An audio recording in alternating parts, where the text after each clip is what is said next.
అందరికీ నమస్కారం. Learn to earn with JK ఛానల్కి స్వాగతం. మన ఛానల్కి స్వాగతం. మనతో ఉన్నారు ప్రముఖ మోటివేషనల్ స్పీకర్ మిస్టర్ శర్మ గారు. ఇప్పుడు మనకున్న చిన్న చిన్న సందేహాలని అడిగి తెలుసుకుందాం. నమస్కారం అండి. నమస్కారం. శర్మ గారు, ఇప్పుడు మనకి మనం ఒక రూమ్ లో కూర్చొని చదువుతున్నప్పుడు ఆ రూమ్ లో లైటింగ్ అనేది మనకి కిటికీ పక్కన కొంతమంది కూర్చొని చదువుతుంటారు, లేదా కిటికీ లేని రూమ్ లో లైట్ల కింద కూర్చొని చదువుతుంటారు.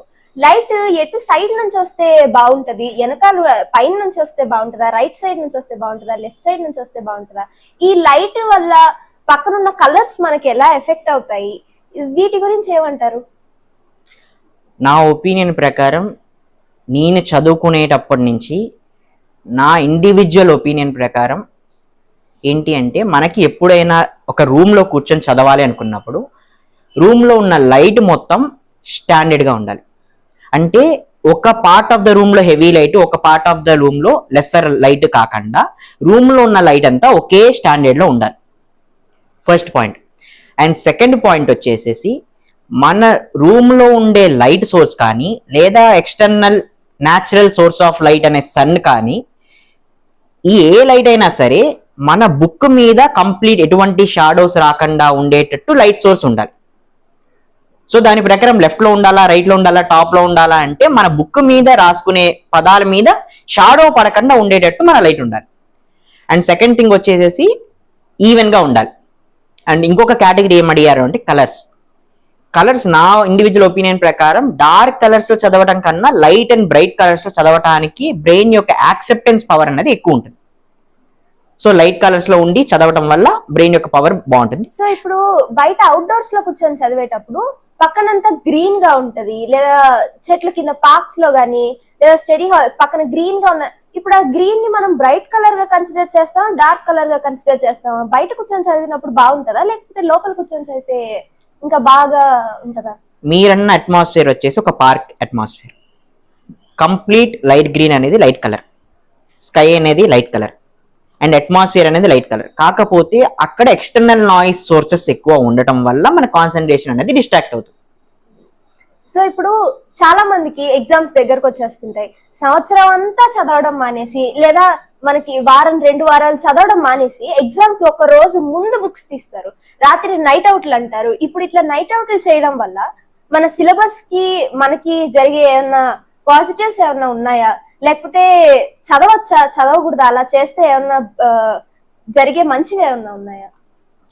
దీనిలో 2 కేటగిరీస్ ఉన్నాయి. ఒకటి వచ్చేసి ఎవరైతే నెక్స్ట్ ఇయర్ ఎగ్జామ్ రాయబోతున్నారో, ఎవరైతే ఈ సంవత్సరం ఎగ్జామ్ రాయబోతున్నారో, నెక్స్ట్ ఇయర్ ఎగ్జామ్ రాయబోతున్న వాళ్ళకి నేను ఇచ్చే సజెషన్ ఏంటి అంటే, లాస్ట్ 1 డే బ్యాటింగ్స్ అని మనం చిన్నప్పుడు చేసాం, లేదా 2 days ముందు చదవడం అనేది చేసాం. 2 days లో ఎంతైతే ఫోకస్డ్ గా చదివి, ఎంతైతే కాన్సన్ట్రేటెడ్ గా చదివి, ఎంతైతే టైం ఫోకస్ తో మెమరీ పవర్ తో చదవాలనుకున్నామో, మీరు ఎందుకు సంవత్సరం మొత్తం అది చేయలేరు విత్ లెసర్ పార్ట్. కొంత టైం ప్రతిరోజు చదవడం వల్ల అది యూస్, అది ఆ కేటగిరీ ఆఫ్ స్టూడెంట్స్ కి. అండ్ సెకండ్ కేటగిరీ వచ్చేసి రేపు ఎగ్జామ్ ఉంది, ఎల్లుండి ఎగ్జామ్ ఉంది అనుకునేవారు. ఫ్రాంక్ గా కొంతమంది హర్ట్ అయినా సరే నేను చెప్పాలనుకునేది ఏంటి అంటే, సంవత్సరం అంతా కొంచెం ర్యాష్ గా చెప్తే, ఇంకా కొంచెం ర్యాష్ గా చెప్తే మన జనరేషన్ కి ఎక్కాలి. కాబట్టి 2 ఏళ్ళగా మీరు పీకలేంది ఏది 1 డేలో చేయలేరు. 2 ఏళ్ళు మీకు ఇచ్చి టైము, ఆ 2 ఏళ్ళ టైంలో చదవాలి అని ఇచ్చినప్పుడు ఆ 2 ఏళ్ళు చదవాల్సింది ఒక్క రోజులో 1 గంటలో చదవడానికి నువ్వేం రోబో కాదు, గుర్తుండదు. మగప్ చేసుకొని నెక్స్ట్ డేకి ఫార్ములాస్ అనేది రివైజ్ చేసుకోవటం వల్ల బ్యాక్ ఎండ్ నుంచి మనకి బ్రెయిన్ లో ఎగ్జామ్ లో థింక్ చేసినప్పుడు అది సడన్ గా ఎలగటం అనేది జరుగుతుంది. కాబట్టి ఫార్ములాస్ చూసుకోండి అంటారు, కానీ ఎవరు ఫార్ములాస్ చదువుకోండి అనరు. బట్టి పట్టిన ఫార్ములాస్ కళ్ళతో చూడటం వల్ల, విజువల్లీ ఫోటోగ్రఫిక్ మెమరీతో ఉండటం వల్ల ఎగ్జామినేషన్ పాయింట్ ఆఫ్ టైంలో మనకి ఏ థాట్స్ రాకుండా, ఏ క్యాలిక్యులేషన్స్ రాకుండా బ్రెయిన్ అంతా ఇరిటేటింగ్ గా ఉన్నప్పుడు ఆ పర్టికులర్ టైంలో ఏదన్నా రాని క్వశ్చన్ ఓపెన్ చేసుకొని దాని గురించి ఒక 10 seconds 15 seconds ఆలోచించడం వల్ల మన బ్యాక్ అండ్ బ్రెయిన్ లోంచి సపోర్ట్ చేసి అది సడన్ గా ఫార్ములా హింట్ ఇవ్వడం వల్ల ఆ ఫార్ములా వెంటనే రాసుకొని, వెంటనే 1 second 2 seconds ఉంటుంది, వెంటనే రాసుకొని దాని మీద మళ్ళీ ఆలోచించడం వల్ల సొల్యూషన్ ప్రాబ్లమ్స్ అనేవి సాల్వ్ అవుతాయి. కానీ 1 డే బ్యాటింగ్ లేదా 1 డే ముందు చదివేది ఓన్లీ ఫార్ములాస్ చూసుకోవడం జరుగుతుంది తప్ప థియరీస్ చదవటం కానీ లేదా కాన్సెప్ట్స్ చదవటం కానీ జరగదు. అది సైంటిఫికల్ గా వర్కౌట్ అవ్వదు. ఇప్పుడు చాలా మంది చెప్తుంటారు, మీరు జస్ట్ ఒక ఒక ఒక ఎగ్జామ్, నీట్ ఎగ్జామ్ అనుకుంది, మీరు ఫస్ట్ నుంచి బాటనీ జువాలజీ అనేవి మీరు బట్టి పట్టుకొని వెళ్ళిపోండి, అవి వెళ్ళిపోతే సరిపోతుంది. మీరు ఫిజిక్స్ కెమిస్ట్రీలో ఫిజిక్స్ వదిలేయండి, కెమిస్ట్రీ చేసుకోండి, సరిపోతుంది, ఈ మార్క్స్ రీచ్ అవుతాయి. ఇది ఎంతవరకు కరెక్ట్ పద్ధతి అంటారు?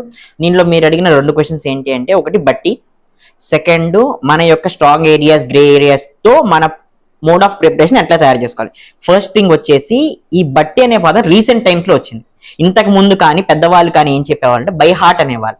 బై హార్ట్ అంటే ఎగ్జాక్ట్ మీనింగ్ ఏంటంటే బై హార్ట్ తో చదవడానికి, మనసు పెట్టి చదవటాన్ని బై హార్ట్ అంటారు యాక్చువల్లీ. అది అలా చదివి 2-3 సార్లు గుర్తు చేసుకోవడం వల్ల వస్తుంది. ఇది ఎక్కడి నుంచి వచ్చిందంటే పాతకాలంలో ఆఖరికి మనకి శాస్త్ర మంత్రాలైనా సరే, శ్లోకాలైనా సరే 1-2 సార్లు చెప్పిస్తారు. అంటే మనసు పెట్టి 2-3 సార్లు చదవటం వల్ల అది మన నోటికి వస్తుంది. మన సైంటిఫికల్ గా బ్యాక్ బ్రెయిన్ లో స్టోర్ అవ్వటం వల్ల మనం దాన్ని నేర్చుకుంటాం. అది బై హార్ట్. బట్టి అనేది ఈ మధ్య కాలంలో వచ్చింది. అండ్ సెకండ్ థింగ్ వచ్చేసి మోడ్ ఆఫ్ ప్రిపరేషన్. ఈ మోడ్ ఆఫ్ ప్రిపరేషన్ ఆల్రెడీ చెప్పినట్టు, ఒక సంస్థ కానీ, లేదా ఒక కాలేజ్ కానీ, ఒక ఇన్స్టిట్యూషన్ కానీ, లేకపోతే ఒక సీనియర్స్ కానీ, వీరి ఎవరు ఏది చెప్పినా సరే మనం పాయింట్స్ ఆఫ్ ఇంటేక్ మాత్రమే తీసుకోవాలి. మన మోడ్ ఆఫ్ ప్రిపరేషన్ లో మనం చేయాల్సిన కరికులం ప్లానింగ్ కానీ, మన ప్రిపరేషన్ ప్లానింగ్ కానీ ఎవరి ఇండివిజువల్ ప్రకారం వారికే ఉండాలి. ఎవరి ఇండివిజువల్ ప్రకారం వారికి ఉంటే తప్ప వాళ్ళు ర్యాంక్ హోల్డర్స్ అవ్వరు. ఆఖరికి ఒకవేళ ర్యాంక్ హోల్డర్స్ ఎవరు ఏ ఎగ్జామ్, ఆఖరికి గ్రూప్స్ నుంచి, యూపీఎస్సీ నుంచి, ఆఖరికి చిన్న గ్రూప్ 4 అయినా సరే, లేదా నార్మల్ లోకల్ ఎగ్జామ్స్ అయినా సరే, 6th క్లాస్ 2nd క్లాస్ అయినా సరే, ఒక 5th క్లాస్ 6th క్లాస్ అయినా సరే, వాళ్ళ ఇండివిజువల్ ప్రిపరేషన్, వారి యొక్క స్ట్రాంగ్ ఏరియాస్ తో వాళ్ళు తయారు చేసుకున్న కరికులం, వారు తయారు చేసుకున్న ప్లానింగ్ ప్రకారం చదివితేనే వారికి ఎక్కుతుంది. వేరే వాళ్ళ గైడెన్స్ ద్వారా ఎక్కదు. ఈ వాల్యుబుల్ ఇన్ఫర్మేషన్ కి థ్యాంక్ యూ సో మచ్ అండి. ధన్యవాదాలు.